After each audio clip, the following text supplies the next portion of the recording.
जय गोमाता. आपण या गोवंशाला, गाईला गोमाता म्हणतो. पण आपल्या याच मातेची राजरोसपणे तस्करी होते आणि आपला भारत देश मांस निर्यात करण्यात खूप मोठं नाव कमवतोय असं सुद्धा काही लोक आवर्जून सांगतात. त्यांना मला असं सांगायचं आहे की या मांस निर्यातीमध्ये पहिला नंबर पटकावण्यापेक्षा या गोवंशाला वाचवण्यात पहिला नंबर पटकावलात तर आनंददायक वाटेल. पण नाही हो. मध्यंतरी गोरक्षकांनी एक ट्रक पकडला.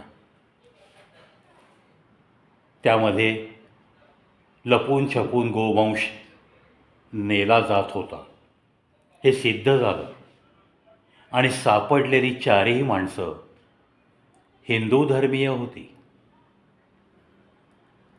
मध्यंतरी 3200 किलो गोमांस एका रेल्वे स्टेशनवर पकडलं गेलं. पाठवणाऱ्या व्यक्तीचं आडनाव जैन होतं आणि ते रिसीव करणाऱ्याचं आडनाव ते मात्र मुस्लिम धर्मीय होतं.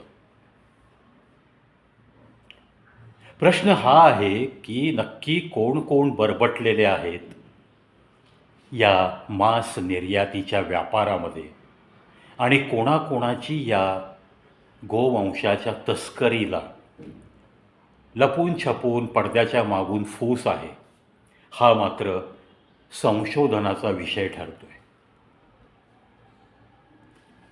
या गोवंशाची कत्तल कशी केली जाते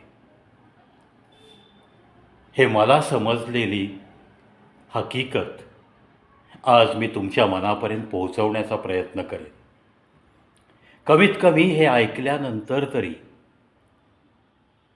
4 निर्दयी नास्तिक माणसं जरी आस्तिक झाली आणि जरी त्यांनी या गोवंशाचा पालन करायचं ठरवलं, त्यांना वाचवण्याचं ठरवलं, तरीही मला यश मिळालं असंच मी समजेन.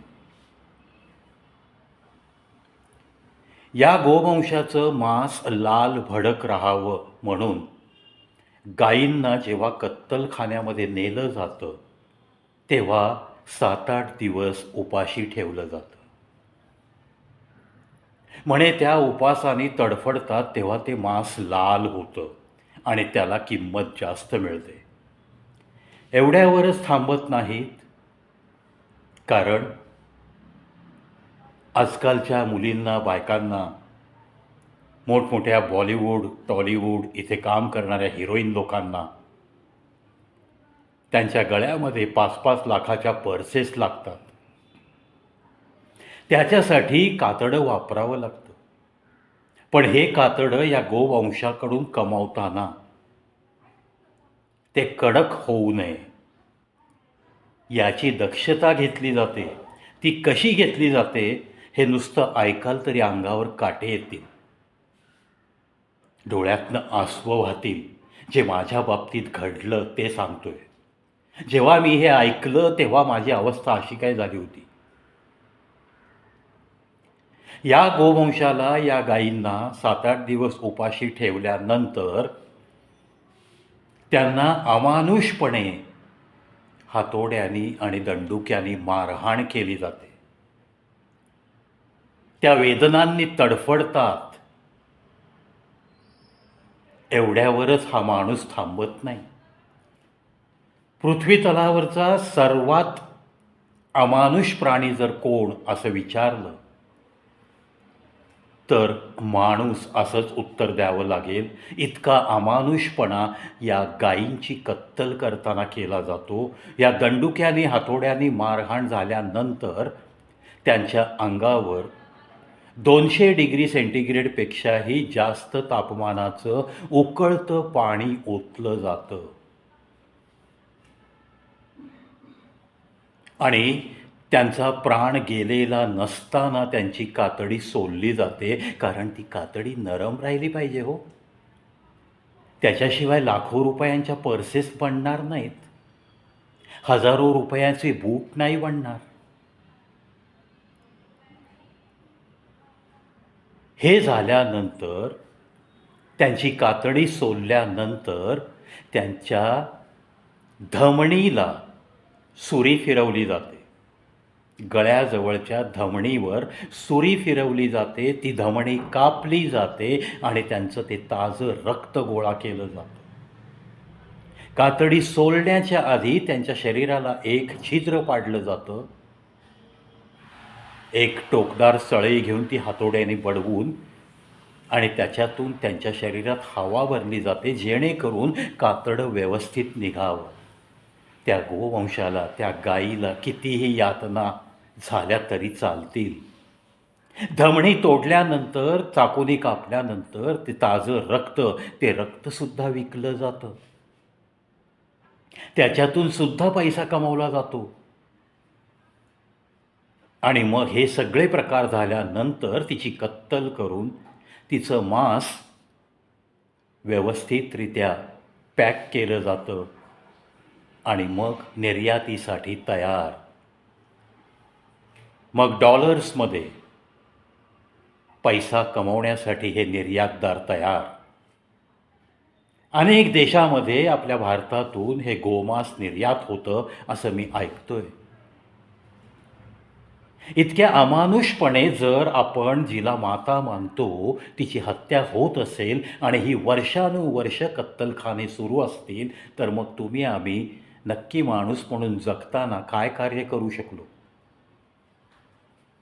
हा प्रश्न जेव्हा स्वतःला विचारतो तेव्हा खूप लाजिरवाणं होऊन जातं.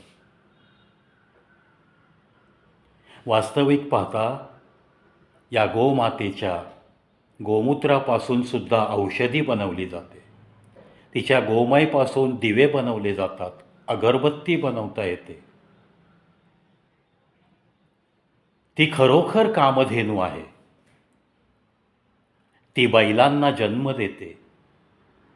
त्या बैलाचा वापर आपला शेतकरी तो शेतामध्ये करतो. त्याच्या कष्टाच्या कामांमध्ये हे नांगरणीला बैल मदत करतात. या गाईच्या दुधापासून तुम्ही दही बनवा. दह्याचं ताक, लोणी, तूप, हे तूप कित्येक आयुर्वेदिक औषधींमध्ये वापरलं जातं. या तुपापासून या मनुष्याला खूप मोठा फायदा होतो, हे सुद्धा जगजाहीर आहे. म्हणजे या गायीपासून तुम्ही तुमच्या देशाचं अर्थकारणसुद्धा बदलू शकता. शेतकऱ्याला, शेतीला हा जोडधंदा म्हणून दिल्यास आणि त्यांनी जर गोपालन करण्यासाठी त्याला जर प्रोत्साहित करता आलं, तर मग सुजलाम सुफलाम व्हायला काय वेळ लागेल का हो? प्रत्येक व्यक्तीने जर ठरवलं तर एक गाय मला वाचवायची आहे. आता पाळणं तर शक्यच नाही प्रॅक्टिकली, कारण आम्हीच राहतो अपार्टमेंटमध्ये, असं म्हणायला लोक तयार. बरं, आम्हाला वेळ कुठे? आम्ही आमच्या मुलाबाळांनाच वेळ देऊ शकत नाही. तिचं पालनपोषण कसं करणार? ठीक आहे ना, हा मुद्दा गृहीत धरून तुम्हाला त्या देवानी ऐपत दिली आहे.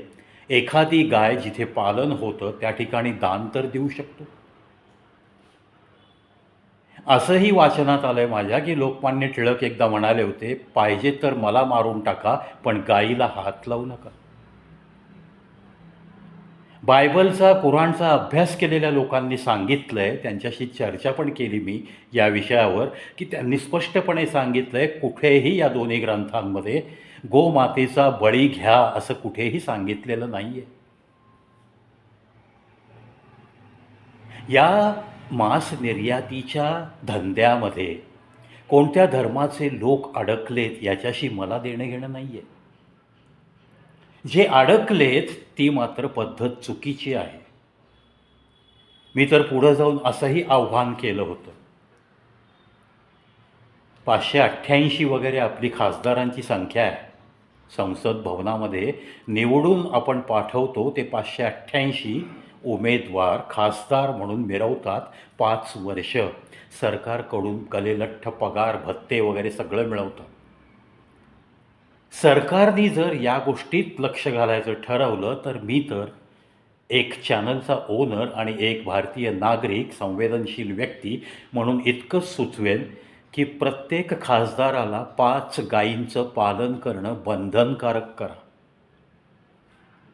प्रत्येक राज्याच्या विधानसभेतल्या आमदारांना कमीत कमी 3 गायींचं पालन करणं बंधनकारक करा. आणि कोणत्याही बाबतीत या बाबतीत करप्शन नाही झालं पाहिजे, झुठे व्यवहार कॉम्प्युटरवर दाखवले नाही पाहिजेत, याच्यासाठी एक प्रगल्भ अशी दक्षता समिती पण नेवा. नाहीतर मग चाऱ्यावरचं पण लोणी खाणारे आपण मंत्री बघितलेत. जेलची हवा खाऊन आले, व्हीलचेअरवर बसायचं नाटक करलं. अब्जावधी रुपयाची संपत्ती त्यांनी गोळा केली. 12x12च्या खोलीतनं संसार सुरू झाला होता. क्रिकेटची टीम तयार केली पती पत्नीने मिळून. पत्नीचं एज्युकेशन पात्रता नसताना तिला मुख्यमंत्री बनवलं. एका राज्याचा हा इतिहास आहे, तो आपल्या डोळ्यासमोर आहे. असं कोणतंही काहीही वाईट न घडण्याची शाश्वती घेऊनच अशी स्कीम राबवावी. त्याच्याही पुढं आपल्याला जाता येईल. भारत देशामध्ये जे IAS होऊन अधिकारी म्हणून मिरवतात त्यांनासुद्धा एक गाय पाळण्याचं कंपल्शन करू शकता तुम्ही. गोहत्या बंदीचा कायदा पूर्ण देशभर अंमलात येईल याच्यासाठी तुम्ही धडपड करू शकता. या मांस निर्यातीतनं मिळणाऱ्या तुटपुंज्या पैशावरती भारत देशासारख्या मोठ्या देशाचं अर्थकारण अवलंबून आहे असं म्हणणाऱ्यांची मला कीव करावीशी वाटते.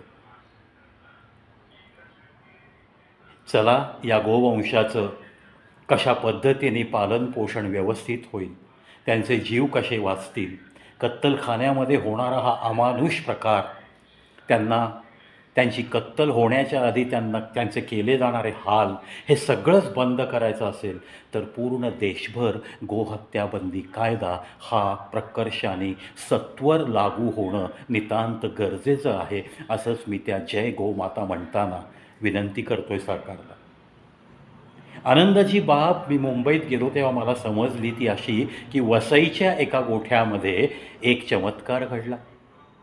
याच गोमातेने 2 बछड्यांना जन्म दिला. एकाच वेळेस जुळी वासरं जन्माला आली.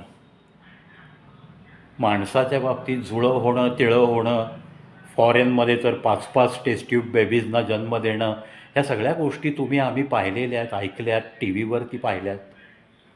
पण या गायीच्या बाबतीत, गोमातेच्या बाबतीत निदान मी तरी पहिल्यांदाच ही गोष्ट ऐकली.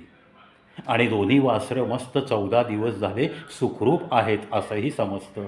छानपैकी ते आता गोमातेचं दूध आणि कोवळा कोवळा चारासुद्धा खाऊ लागली आहेत. या गोमातेविषयी थोडंसं असं व्यक्त व्हावंसं वाटलं. जे मला समजलं कत्तलखान्यातल्या गोष्टी, त्या ऐकून मला तर खूप वाईट वाटलं. आणि म्हणूनच या गोष्टी तुमच्या कानापर्यंत पोहोचवून समाजापर्यंत अशा पद्धतीने हाल करून जर गोमातेची कत्तल होत असेल तर मग गोमाता वाचवणं किती महत्त्वाचं आहे हे संदेश रूपाने तुमच्या मनापर्यंत, समाजाच्या मनापर्यंत पोहोचवण्यासाठी सोशल अवेअरनेस या कॅटेगरीत हा प्रवीचा व्हिडिओ. मित्रांनो, आपल्याला गाय पाळणं तर जमत नाही, पण आपण आपले वाढदिवस, लग्नाचा वाढदिवस, आपल्या घरातल्या वृद्ध आईवडिलांचा वाढदिवस किंवा कोणाचाही मित्राचा वाढदिवस, असा एखादा तरी 2 वर्षातनं एखादा वाढदिवस 5-50 गायींना त्यांना जे खाद्य आवडतं ते खाद्य त्यांना खायला घालून एखाद्या गोशाळेत असा वाढदिवस साजरा करणं आपल्याला जमणार नाही का? नक्की जमेल. चला, असा काहीतरी उपक्रम राबवण्याच्या मानसिकतेत आपण राहायला शिकूयात. पार्ट्या, खूप मोठ्या लोकांना बोलवून जेवणावळी घालणं, यामध्ये तर आता खूप वाढदिवस साजरे झाले ना आपले. निदान इथून पुढचं राहिलेलं आयुष्यात असे एक 10-12 तरी वाढदिवस करता आले आपल्याला तर आपण आपल्या स्वतःला धन्य मानता येईल, असंच आपल्या मनाला समाधान लावेल. आशा करतो मित्रांनो, काही सहज बोलता बोलता मी काही गोष्टी सुचवल्यात त्या शासन दरबारापर्यंत नक्की पोहोचतील आणि कुठेतरी नुसतंच जय गोमाता हा जयघोष करण्याच्या ऐवजी या गोमातेला खरोखर तिचा पूजनीय असा दर्जा नक्की प्राप्त होईल याच अपेक्षेसह या व्हिडिओ तिथंच थांबतो. पाहत राहा, ऐकत राहा कविप्रवीत शो यूट्यूब चॅनल.